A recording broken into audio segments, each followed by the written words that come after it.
Shalom jemaat yang dikasihi Tuhan, damai sejahtera Allah penuhi hati kita semua. Mati dan bangkit bersama Yesus. Firman Tuhan hari ini diambil dari Roma 6 ayat 5, demikian firman Tuhan. Sebab jika kita telah menjadi satu dengan apa yang sama dengan kematiannya, kita juga akan menjadi satu dengan apa yang sama dengan kebangkitannya.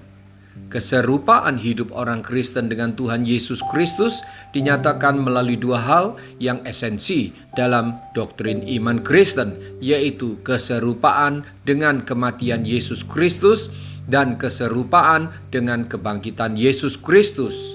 Keserupaan dengan kematian Yesus Kristus artinya umat Kristen wajib mati bagi dosa, mati terhadap segala nafsu dosa dan keegoisan serta keduniawian. Dengan cara itulah kita tahu bahwa kita bersekutu dalam penderitaannya.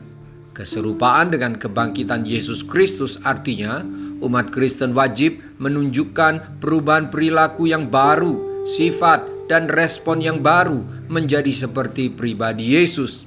Kematian dan kebangkitan Yesus menggambarkan sebuah proses yang orang Kristen harus alami, yaitu dari kebiasaan berbuat dosa berubah menjadi kebiasaan berbuat yang benar dan kudus. Yesus sudah menderita dan mati bagi umat manusia. Yesus juga menang atas maut. Ia bangkit. Demikianlah proses perjalanan kerohanian umat Tuhan. Mati dalam dosa, tetapi bangkit dalam kebenaran karena iman kepada Yesus. Bapak, Ibu, Saudara-saudari, jangan kita mendukakan hati Tuhan Yesus dan menyalibkan kedua kalinya. Mari tinggalkan perangai lama kita dan mulailah hidup dengan perangai baru. Buktikan Yesus hidup dalam kita.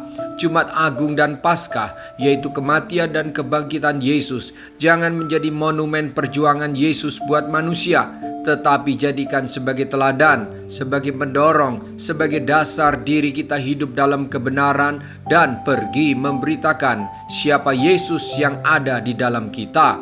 Puji Tuhan, kita menang atas dosa dan hidup serupa dengan Yesus.